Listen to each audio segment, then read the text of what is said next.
The older I get, the easier it is to just say no. Testing, 1, 2, 3. I'm just not like that, 'cause, you know, blanking so. Well, I just, it's is that what you do? I was gonna say. Yeah, that might be that pleasant distance. Because that frankly, I used to worry about what people would think, you know, like all my friends do. You don't care. I know, I can't hear you.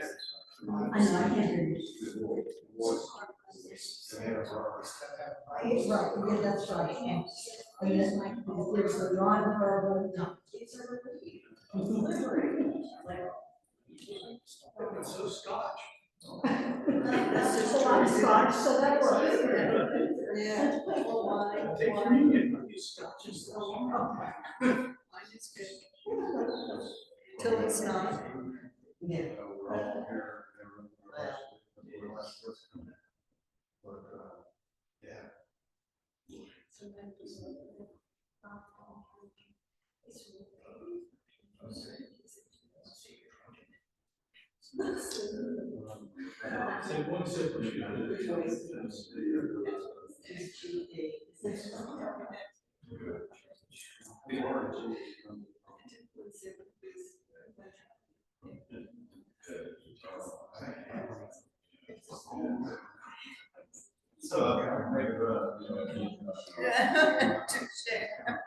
That was good.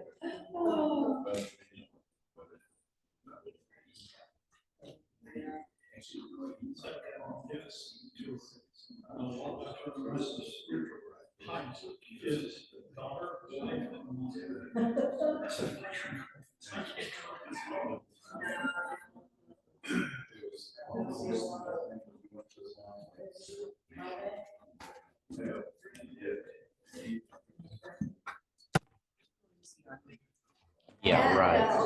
Yeah. I know.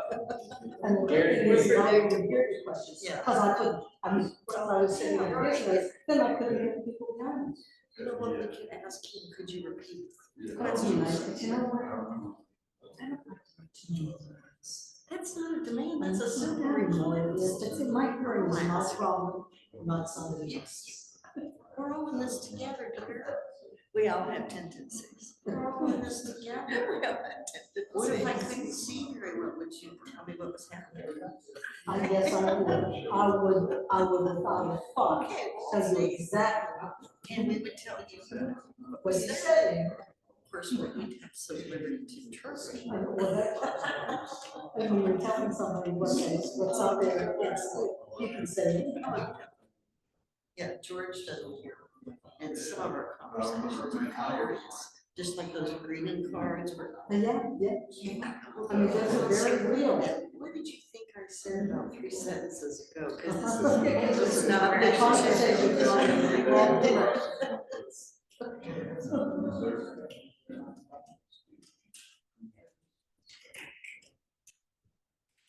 It's uncooked, so there you go. Oh, Oh, yeah, I know. that's impressive. Very impressive. I can't believe it. I did when I was 7. Yeah, that was like 11. Yeah. All right. I think some people weren't gonna be here, but I don't remember who. So we'll go ahead and get started. If they're late, that's their problem. We could stand up and look. We'll just stare. Make them dance. All right, so the goal today is to get through the second and the third crusades. Hopefully I'm not being too ambitious because I would like to move past it.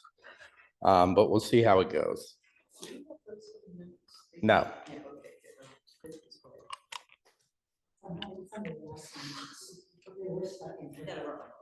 So who controls Jerusalem after the end of the First Crusade?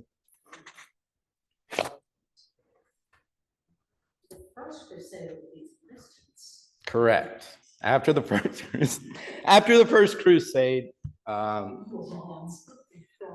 the Christians have control of the Holy Land. We have a king anointed. There's a king of Jerusalem. There are various barons and lords over the various fortresses that the Christians conquered on their way to capturing Jerusalem. But as is the case, being distant from home, so to speak, there's a lot of infighting, a lot of jockeying for position.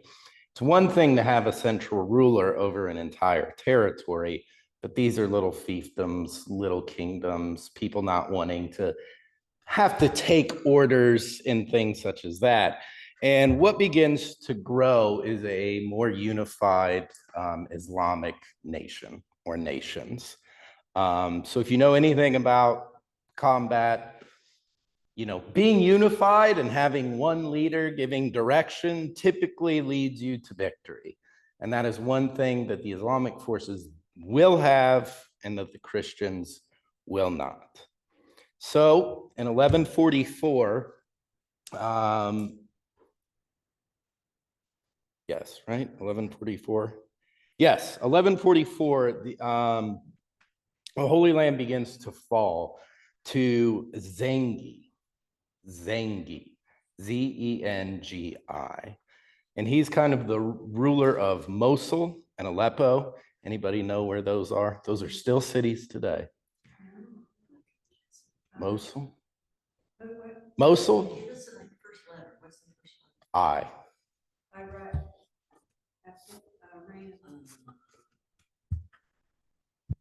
We're gonna have to practice geography. Oh, yeah, definitely. It's not Israel. Starting with an I. Northeast of the Holy Land, northeast of Israel. And this immediately evokes a response from the Christian states in the West. And the Pope kind of looks around and thinks, who can I find to really restoke the fires to reclaim the Holy Land once again? Because what we talked about in our last class is this kind of belief that Israel is of integral importance. It is necessary that it be in Christian hands. So now that it is lost, they have to kind of rally the forces once again, as they did the first time, to recapture it. Did the Pope sanction that thought that Israel must be in Christian hands? Did that come from the Pope or from Rome? The first time it did, and it became kind of the practice, yeah. Okay. I mean, having control of the Holy Land was considered to be of the utmost importance. So the Pope taps a very charismatic preacher, Bishop Bernard of Clairvaux, and he was commissioned in 1146, so 2 years after they Islamic forces had recaptured areas of the Holy Land. And he was commissioned to preach a sermon in front of King Louis VII and Eleanor of Aquitaine. Has anybody heard of Eleanor of Aquitaine? We got a lot of classes. We got a lot of things that we can teach on in the future. But Bernard's voice, you know, he is charismatic preacher, and you know, a lot of priests, you know, parish priests at this time. I mean, I guess it is with all pastors. Not everybody's a great preacher, and Bernard of Clairvaux is one of those exceptions. I mean, he's got the voice, he's got the mannerisms, he's got those pregnant pauses. He is a fantastic orator and a fantastic preacher, and he holds King Louis and Eleanor kind of in suspense as he preaches this need to return and to reclaim the Holy Land. And it is here that we have a shift. So who were the first people to go on campaign in the First Crusade?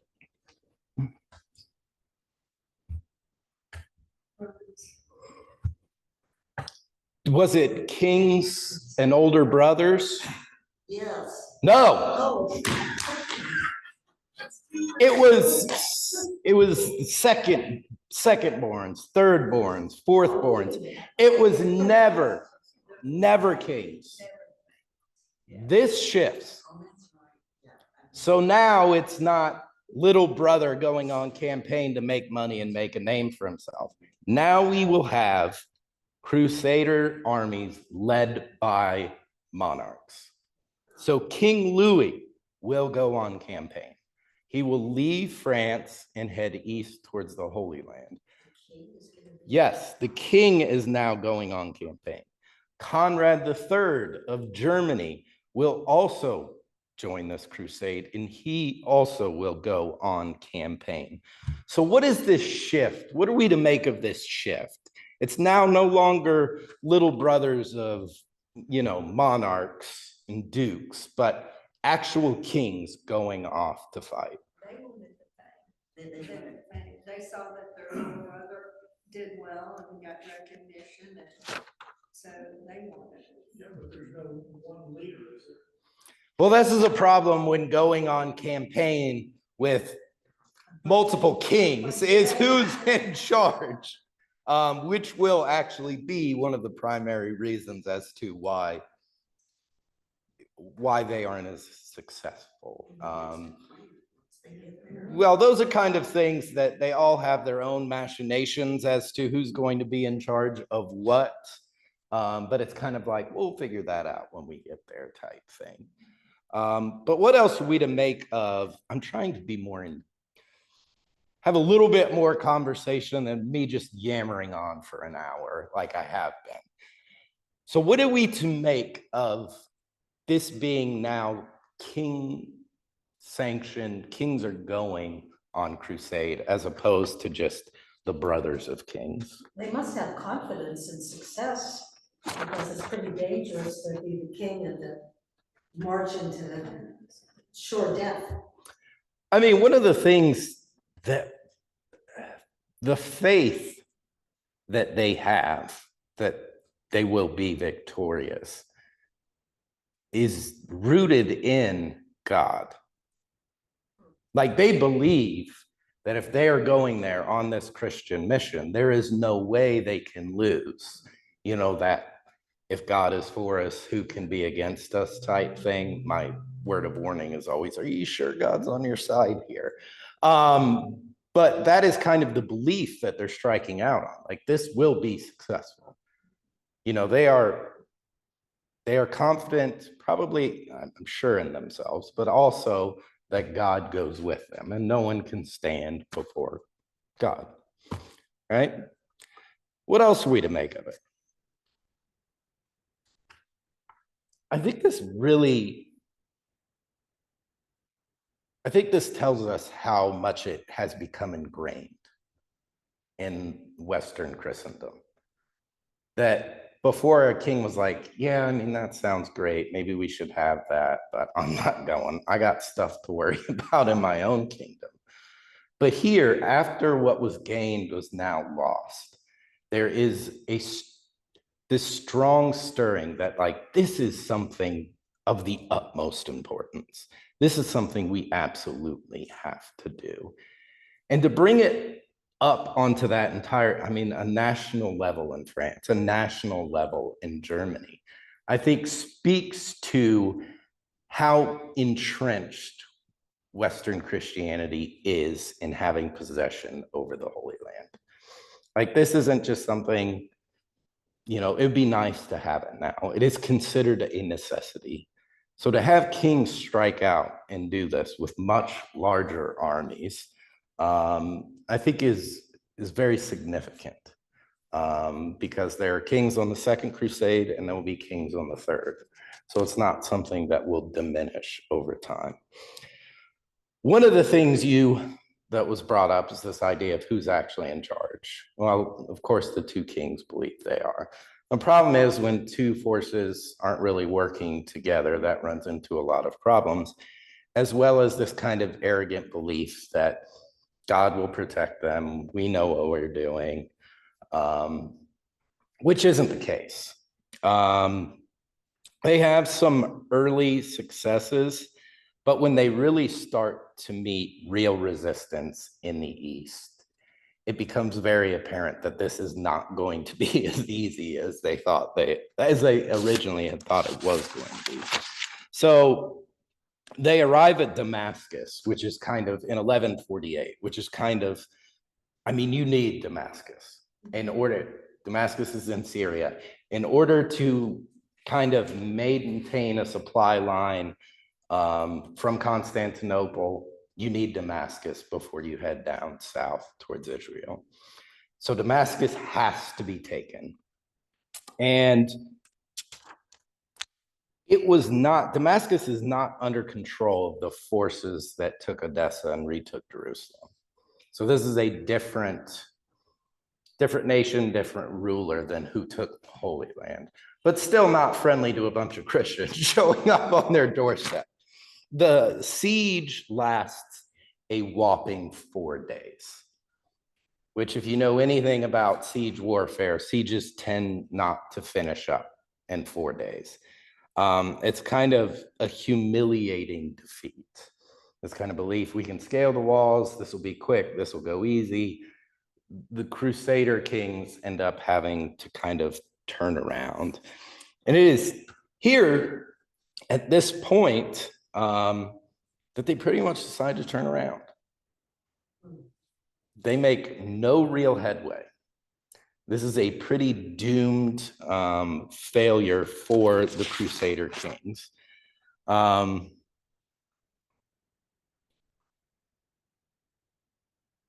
was a point I wanted to make sure.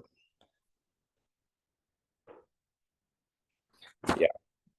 So what this does is it kind of, think of like the war in Vietnam or something, where you have this belief that this will be an easy conflict. America's military superiority vastly outweighs that of North Korea or Northern Vietnam, the Viet Cong. So this will be easy. This will be simple. And to have such a humiliating defeat, such a quick turnaround, really kind of dampens the Crusader excitement, kind of a sobering reality that these things don't happen easily. There must be preparation. You must have competent people leading these forces into battle. So this kind of strikes a blow towards the kind of excitement and the fervor of crusading. And I think there is fear as they tuck their tails and head back west that, this might have been the only opportunity that we could have rallied forces to do this. Then I think comes some of the more brutal repercussions, consequences of the Crusaders being turned around so quickly. So when Louis and Conrad head east, there is kind of this belief that, well, not only should we have the Holy Land, we should have return areas that are no longer in Christian control back to Christian control, whether this is from pagans, from Jews, or from Muslims. So though there is the Second Crusade that fails, there are a lot of other offshoot crusades throughout Europe, Northern Mediterranean, so Northern Africa, where the Christians are more successful, but also especially brutal. Also, on their return from the East, Louis and Conrad have lost a lot of money. So how do you recoup some of your losses? Yeah. You loot, yes. They levied quite a bit of those before they left, and I'm sure levied quite a bit more once they returned. Who are you going to target, though? Somebody who's weak. Somebody who's weak? Any specific groups that might come to mind? Jews. Jews, I was gonna say that. Yeah. So a lot of the frustration and anger about losing and about being turned around so easily kind of in this humiliating way. Leads to a lot of anger and resentment being taken out on non-Christian cities, non-Christian people, specifically Jews in Eastern Europe, as they return back to their homes in Germany and France. And as we talked about in the first crusade, here again with the second, just more brutal, unnecessary violence against the Jewish people. And we're going to start calling these pogroms. Has anybody ever heard that word before? Pogroms? Pogroms? Yeah. So it is a Russian word, I believe, which was used as kind of, I think especially with the Soviets, this kind of ethnic purges or ethnic cleansings of Jews in Russia and Eastern Europe once they cleanse them. So we'll be using that word kind of as targeted violence and the dispersal of Jews from their homes. But that is something that definitely, it happens, and it has, once again, a lot of consequences as we kind of continue on towards modernity. You know, this idea of where can the Jews safely exist? Where can, you know, what we'd call modern day Israelis, where is it okay for them to be? Because it seems like anytime a Christian king or anytime, you know, someone gets upset and they need someone to blame, need someone to scapegoat, need someone to rob, whatever, it's typically the Jews that are blamed. So here, this is, in my opinion, the lasting impact of the Second Crusade, knowing that the third is coming, is the petty and pathetic violence waged by losers on their return home. They turned away fairly easily. This kind of bolsters Islamic belief that, you know, God is with them as opposed to God being with the Christians. And we see this violence. So despite all of this, there are questions, you know, against papal authority, but now in the West, it's kind of this kind of pipe dream now. Like nobody thinks there's ever going to be a return, but the Muslim forces will continue to consolidate power in the Holy Land, so they are only becoming stronger. And one of the people that we talked about last week, who will be very important here in the Third Crusade is, does anybody remember? Saladin. Saladin, he is the figure that united Egypt and Syria and presented himself and lived as someone who was just, who was pious, very magnanimous, showed mercy to Jerusalem's Christians and the inhabitants of the city after its capture. And his rise kind of leads, or kind of sets the stage for the Third Crusade. So he is kind of the pinnacle of consolidated power for the Islamic forces leading into the Third Crusade.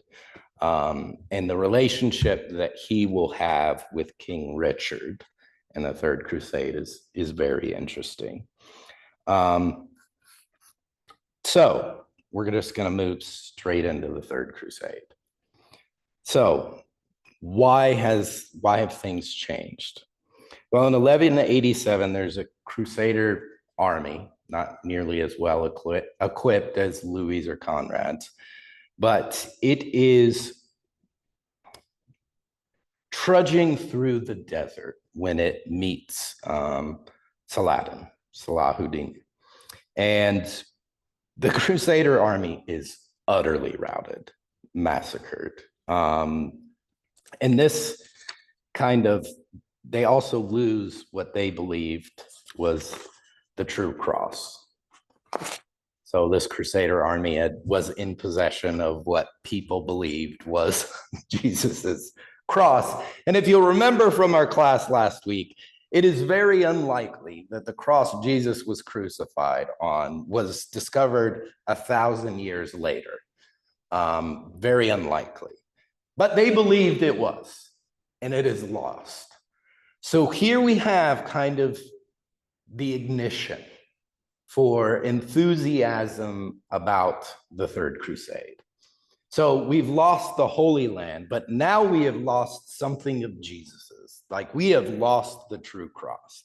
And it was kind of that belief that the true cross had all these, brought upon all these miracles, touching it could heal diseases, bringing it into battle was like the Israelites bringing the ark into battle, seen as this kind of relic of great power. So in 1189, a fellow by the name of Guy of Lusignan, who was the deposed king of Jerusalem after they lost it, was besieged in Acre, which is kind of north back towards Constantinople. And that siege lasted a couple of years. The Byzantine emperor had sent forces over, German troops had been sent over, and were just kind of continually turned away. So in steps, I would say the most famous Christian crusader in history, who is Richard I of England. What's Richard's moniker? What's the name he's known by? Yes, Richard the Lionhearted, Richard the Lionheart. So Richard and Philip II of France make their way to the Holy Land and arrive in 1191. On the Third Crusade, they got decimated. Second Crusade, they got Oh, it's the decimated. second, okay. So here in the third, they have returned, and Richard and Philip's forces kind of set the stage for the most professional and the most well-led. Richard is a very competent military commander. I would say opposed to his counterparts. Philip's actually pretty decent, but his predecessors in the Second Crusade, Richard far exceeds them or far outmatches them. I also forgot to note that the Holy Roman Emperor had actually drowned on his way there. He had fallen over and drowned, which is kind of a sad way to die, I think, when you're on your way to crusade, to just drown. Yeah, the Holy Roman Emperor drowned. Frederick, yeah. Falling into the sword. Yeah, exactly. What is the original source for these sorts of reports? Like, how do we know those things? Well, we are now in the age where, priests go just to record events. Okay. Rulers, kings, lords pay people to follow around and kind of record. So there are many sources. A bit of propaganda, but we also have a lot of Islamic sources as well. Notoriously a bit better at keeping records than Western Europe at this time. But Philip and Richard arrive, and Acre falls to this combined assault. But there are these negotiations between Richard and the person who was holding the fortress. And when those failed,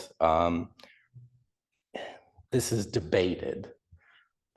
I find it believable and maybe likely. Richard had 2,700 soldiers, people that he captured, executed inside of the walls of Acre at the failed kind of negotiations. Richard is brutal. I think this goes back to our discussion about the great men of history are often men steeped in the blood of their enemies. And Richard can very much be defined by this. He very much falls within this category. Richard's kind of greatest victory is the Battle of Arsuf. And Richard had brought along with him his heavy cavalry, kind of like the Norman forces in the First Crusade. And they break Saladin's army, it would become kind of this textbook kind of military maneuvering that Richard does and just completely smashes through. But Richard himself cannot take the city. He cannot take Jerusalem. Either Richard or Philip are able to reclaim Jerusalem for their own. So there is in 1192 what we call the Treaty of Jaffa, which stipulated that unarmed Christians were allowed access to Jerusalem, which had previously been banned kind of until this point. But now there is this kind of route, these avenues for Christians to once again return. And a lot in kind of a display of benevolence. Saladin allows Christian soldiers who had gone on crusade to leave their weapons and to go into the holy city and visit the holy sites. It is said that only one person wouldn't. And who do you think that might have been? Richard. Richard said he would not enter the city that he had not conquered. So Richard is one of, it's probably legend. I'm sure plenty of other people didn't enter the city, but Richard does not enter the city because he feels that he has failed. Richard's almost his entire rule of England is spent on campaign outside of England. So he almost, who here has heard of Robin Hood? Who's the bad guy in Robin Hood? Depends on your perspective. It's Richard's brother. And I think some modern movies have kind of brought Richard into kind of, the story. But the reason why things are so unjust in England is because Richard's gone fighting the good fights, and his brother is, just decrepit, crooked individual who's taking advantage of people, and everything goes back to normal when Richard comes back. Once again, there is a lot of violence against Jews. It is important to note that there are Christian leaders who push back against this, who say what you're doing is committing murder. You are not doing anything to benefit Christ or God's church. So there are people, pushing back against these, brutal and unnecessary killings, massacres, and thefts. But even in England, there are, villages of Jews being executed, women being raped, children being kind of essentially some form of slavery. So this extends from the Holy Land all the way back into Western Europe. And I think in order for us to understand what is happening today, we have to truly see and understand what is happening to the Jewish people that have been expelled from Jerusalem and the Holy Land. They cannot possibly feel safe in any of the areas they are, which is why I think there is this belief that they must be very aggressive in protecting themselves and their small little nation. Obviously, this is something we're going to talk more and more about as we get closer and closer to kind of modern age, but they have been bullied, abused, and mistreated almost everywhere they've gone since well, even when they lived or as they lived in the Holy Land. It's actually much safer for them to go east, to stay in Islamic territories. They're much safer there than they are in Christian lands during this time. Once again, as we kind of get closer and closer to today's age, we're going to see how that shifts and changes a little bit. But as I said, it was much safer for them to be in the East than it was in the West. So we end the Third Crusade with the Christians having access to the Holy Land. They have not been able to retake it. There is this kind of, what comes out of this is that the Holy Land's access to the Holy Land's important. Sure, they would like to reclaim it, but it has grown increasingly more difficult for them to really muster the necessary forces to return, conquer it, and hold it. It's just becoming more and more unrealistic as time passes. But it does kind of blend, I think it would say it still exists today, this kind of blending of this penitential military valor, that to go out and fight in the name of God is, it's one of the greatest acts one can do, which I think is important for us to consider. Why?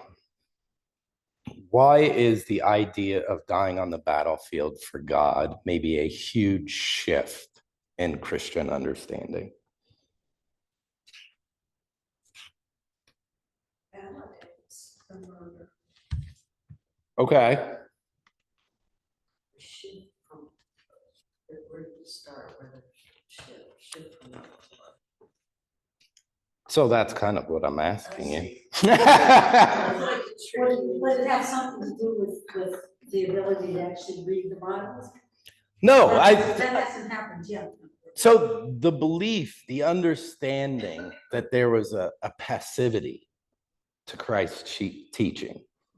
A Roman legionary was himself crucified because he converted to Christianity and refused to fight in the Roman legions anymore. A lot of martyrs are witnesses, are martyrs to the faith because they refused to fight back. So in some ways, the martyrs of old, this pacifist understanding, that was the mainstream belief in Christendom. But now you have this kind of militant understanding that is really coming into play, which I think still very much exists today.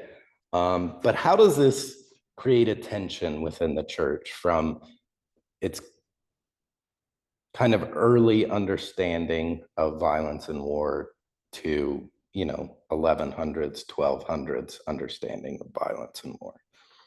Because this is going to be the main part of our discussion for the rest of the class.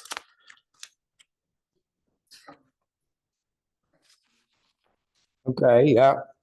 And you said there were already people that were voicing that were not in support of this violence. Yeah. You guys are right. What else? We have to understand that this crusading becomes embedded. It becomes part of the identity of Christianity. That you could now evoke faith in order to get people to fight in wars. Are they thinking back then that because Jesus crucified for our sins, died for us, we should go and now die for God if we have to? I mean, I think we'll talk about this, Luther's understanding the individual, the rulers of the age are the ones who are responsible for holding the sword. and the individual Christian has to rely on the state to do that work. The problem is that the state, the worldly powers that hold the sword, are now being endorsed by the church to go off and do these things. So I would say that's where the shift is, which I think is an important noticing for us to have. It's that this war, this violence that is occurring is now being sanctioned by the church. And even, I mean, it's called for by the church. The Pope doesn't have an army. He has the Swiss Guard. But what does he do? He rallies forces using faith in order to recapture lost lands. So this is the church using the sword for its own aims.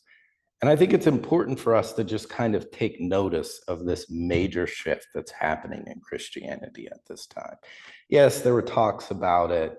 Yes, trying to define what a just war is was something the church was struggling with when Constantine comes to power. How do we, when is war okay? Because empires, kingdoms, nations will inevitably have to fight wars at some point. What makes a war just and what makes one unjust?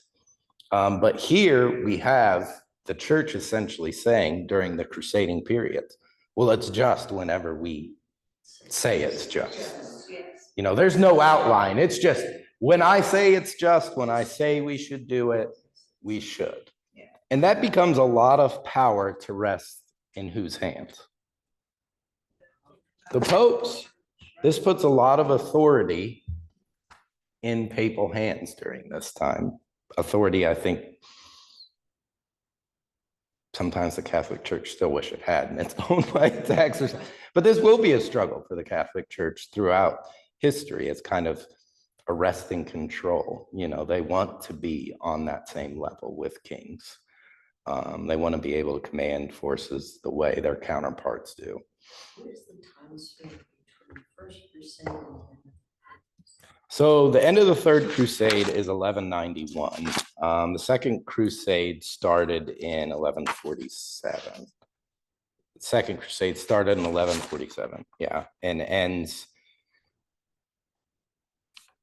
It starts, I guess, kind of forces get there, but it's pretty much over by 1148, 1147. The Second Crusade is. The third ends in 1191 or 1189, kind of that time frame, that I didn't period. hear you say when the first one started, 1144. 44. Yeah. So we're talking about the span of about 60 to 70 years in which these two crusades happen. I think this also has an impact for us today. This idea of, Paul uses, militaristic language when he talks about putting on the whole armor of God. But when he's talking about that, what is he actually talking about?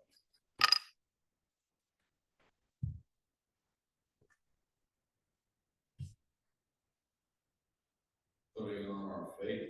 Yeah, this is what Paul's talking about is not military conquest, it's spiritual warfare.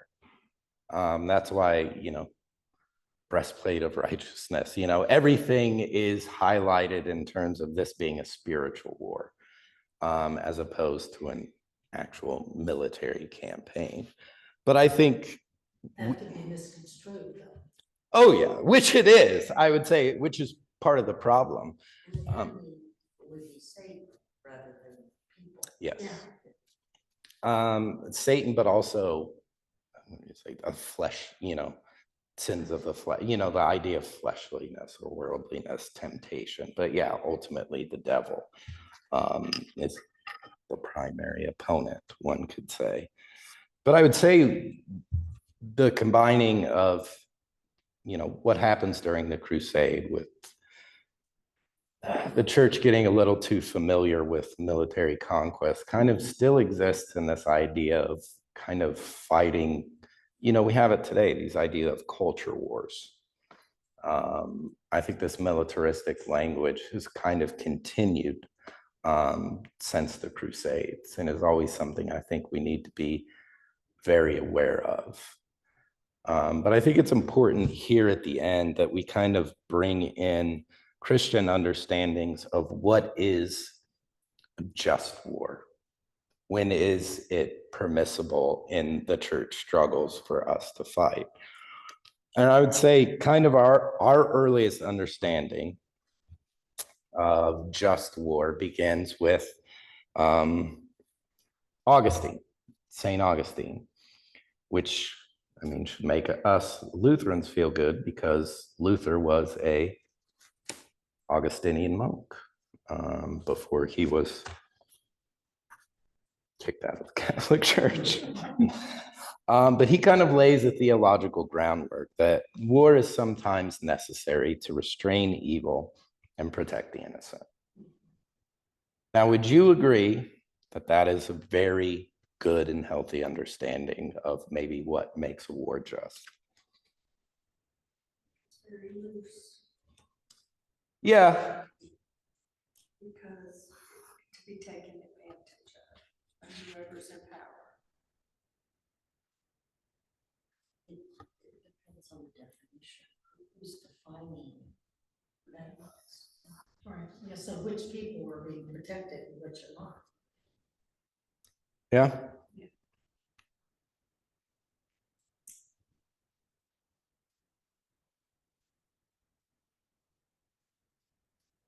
No more thoughts? Who wants more? Well, And you don't have it's it. just if God is not. Okay. Did the church come up with that terminology? Oh, Augustine is Yeah. I mean, he's a bishop. Yeah. I mean, but that calls into question, you know, how do we discern whether God is behind it or not? David did a good prayer. Yeah. There's one example a long time ago, so no one's done it since then.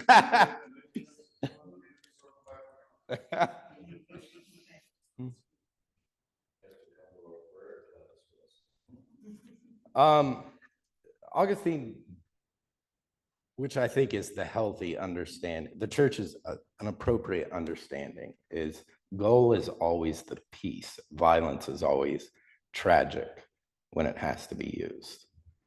So the goal is always peace. Violence is kind of at times a tragic necessity. Which is one of this idea of just war is a war is justified if it is in defense of the nation and its people, as opposed to being the aggressors. All right, so that is kind of the distinction that is made with Augustine, and that kind of continues. Does that stop at retribution for innocence? I think that's where it gets a little fuzzy. In my mind, it's.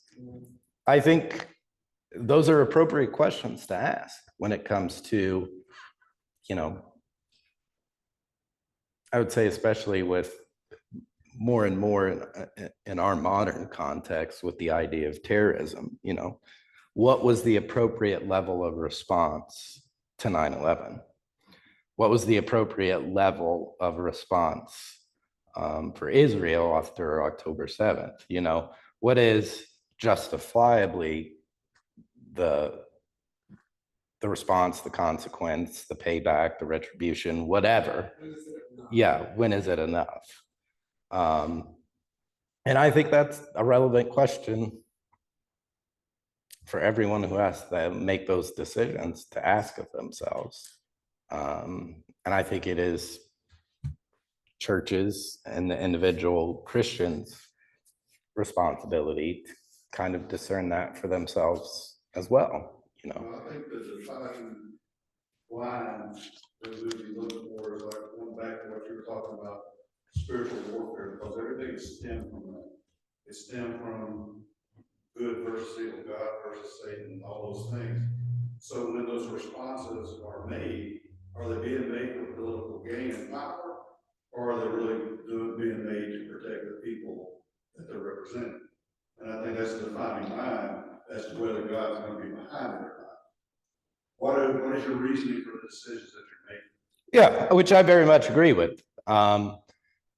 You know, I like what you said, what do the polls show us is that, should we continue this just because the polls, most Americans think we should, or most people in Israel think we should, or is it actually seeking, a higher understanding and a purer purpose for a wide. What comes to my mind is when you were talking about, and I forget the guy's name, I apologize, that they went in and lost in 4 days. And so my thinking is if God's behind that, he don't lose in 4 days. You know what I'm saying? It just don't happen. And so it goes back to the spiritual warfare. Is God behind it or is he not? Because if he's behind it, you're not going to lose, period. And so what we deal with even in today's time is everything that's happening is in the Bible. It's happening in accordance to what was written already. So all these are steps to get to where we are today and where we are to go. And to define those steps and those choices is all in the Word of the Bible. And in prayer, and all the things we seek first and keep given unto us. And if we believe 100% in the Word, we can see some of the writing on the wall. I mean, Jesus tells us how the game ends. Absolutely. Satan inquiry is by choice. Because retribution is not protection, and the word is forgiveness in all of that. Yeah, which is actually something I'm kicking around for the text. The gospel text this week is Jesus saying, I've come to bring fire.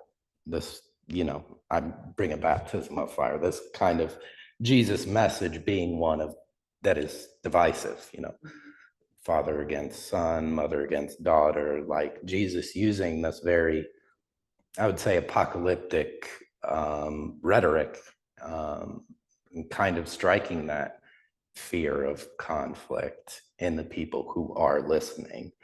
I would say very clearly, God's use of what we would call violence is God rooting out sin, which is why I view the book of Revelation in its apocalyptic nature as God's final battle in kind of tearing out sin by the roots. And those who get caught up in it are those who just refuse to let go of the world as it is. So in some ways, it is God doing these things for our benefit, even though some of us may resist.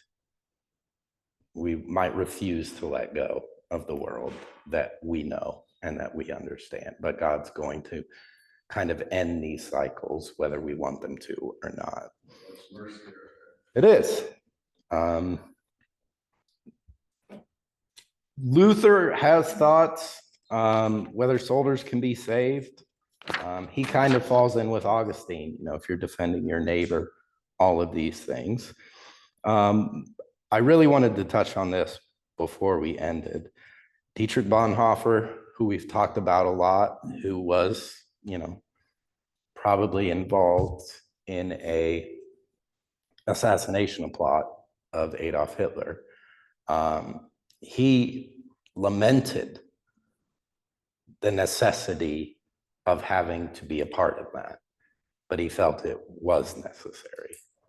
So it kind of brings into the question, sinning. He felt like he was sinning, but he felt like he had no other choice but to do so, to protect other people and to kind of end Hitler's reign, which I think kind of brings in Luther's understanding that this is not a place where justice resides. God very clearly stands above and beyond us as the purity and the embodiment of righteousness. But in our sinfulness and our brokenness, we can never hope to attain or to live into that today. That is the work of God being done upon us. So the question always becomes, how do I operate as a Christian in a very broken world? And I think Dietrich Bonhoeffer in his letters from prison, as he's awaiting his execution, kind of really wrestles with that. When is it okay to wage violence in this way? And I think his answer is one that every human being should take to heart. It's never okay, but sometimes it's necessary. There's two evils, which one is in the lead to the other. But the good, Yeah. The best of a bad decision. I'm losing the phrase that I was searching for. But where I want to end, Crusades are over. The Christians will not have control. A Christian nation will not have control of the Holy Land for 700 years, maybe. So we're entering this huge block of time where a Christian ruler having power over the Holy Land doesn't really, that's not going to exist. So this will remain in Islamic hands for a considerable amount of time. So in our next, go ahead. After the first crusade, the Christians could go. After the third crusade, the Christians could eventually go back in if they were an army. What about the Jewish people? So the Jewish people still had a pretty good relationship with the Islamic rulers. So a lot of them there were still a lot of Jews that lived in Jerusalem and in the Holy Land in Israel. Doing their pilgrimages of their own was something they had been able to do beforehand. The only inconvenient part for Christians and for Jews, they had to pay a tax to kind of like practice their faith within the confines of the city type thing, which had existed for quite some time, even before the Crusades. it's pretty remarkable when you think of those three religions all worshiping their own God and coexisting. All right there in one city, relatively peacefully. Well, yeah, I mean, the old city, its walls are still there. And within that space is the Church of the Holy Sepulchre and the Wailing Wall, the western wall of the temple. And on top of that is the Dome of the Rock, and just kind of this compressed, tiny little area being a place where all three of these Abrahamic faiths kind of intersect in one Now, I place. remember thinking I can walk easily Yeah. from one to the other. It's just right in that small area. So yeah, I would say we're entering a period where I don't want to say religion takes a back seat because it's always there. But to the extent of the Crusades, this militant forces, I would say the fervor and the excitement and the energy of that does not return until the 1900s. Wasn't there a lot of brutally treating people and enslaving people in an effort to be missionaries to them and bring them to Christ in other parts of the world? That was one thing you were not going to do in the Holy Land, is be a Christian and go try and convert. I'm deviating a bit. I mean, Okay. Since they were unsuccessful in the Third Crusade, they're going, there's other people though that we could work on. We either convert or murder. Yeah, it's a different tact altogether. They would conquer that land. I mean, one of the most, have you ever heard of the Reconquista? So Northern Africa and Spain had pretty much had fallen to Islamic forces kind of roughly around the times of the First Crusade, a little bit earlier. and the Reconquista in the 1400s, led by Philip, and what's his wife's name? Yeah, it might be. Christopher Columbus's sponsors.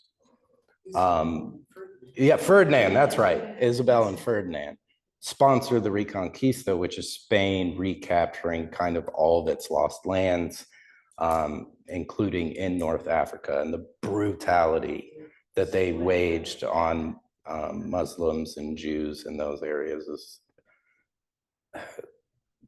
disturbing.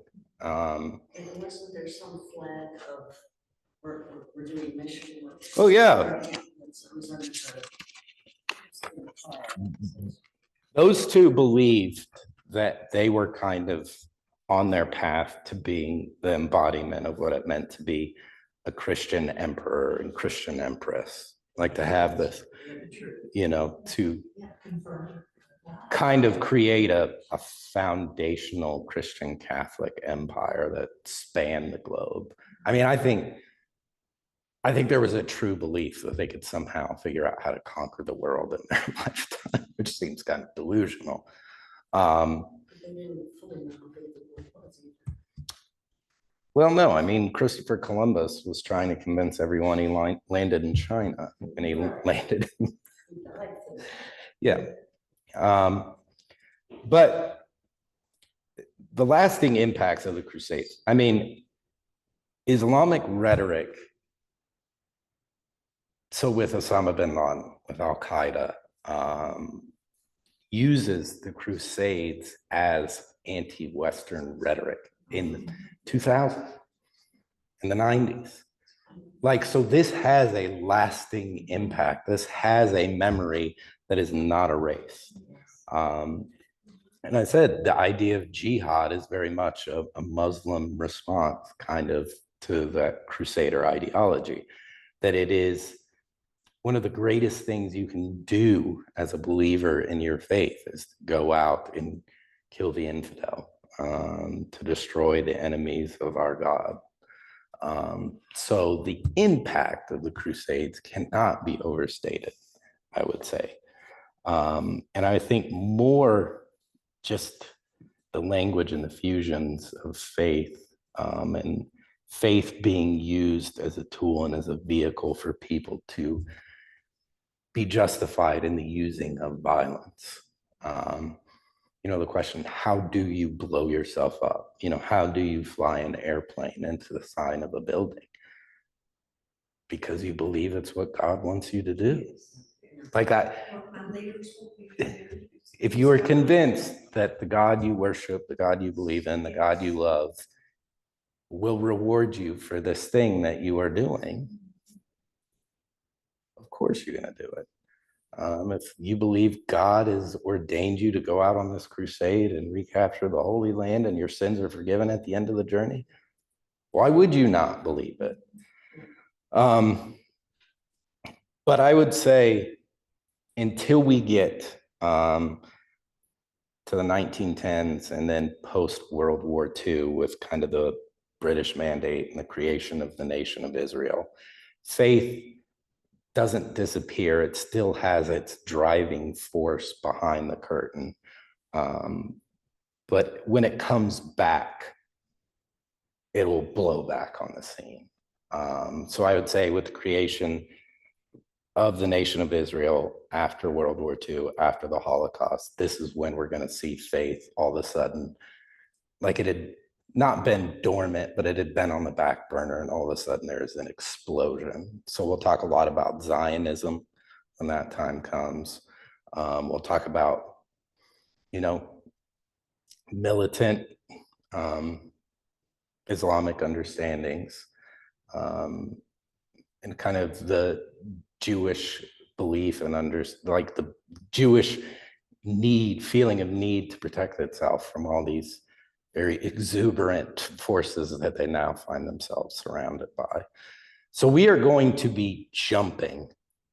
Essentially, we're going to take a little hop, just kind of give you a little bit of a lay of the land of what's happening over this kind of 700-year period.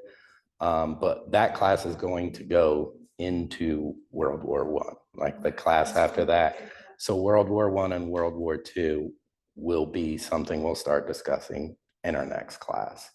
I'm not going to try and cover 700 years of history. I don't think there's a lot. There are things that are important that we'll touch on, but I think kind of what we're really working towards, I think really begins to take shape in the early 1900s. Sound good? Yes. All right, I think our next class is in 2 weeks, maybe.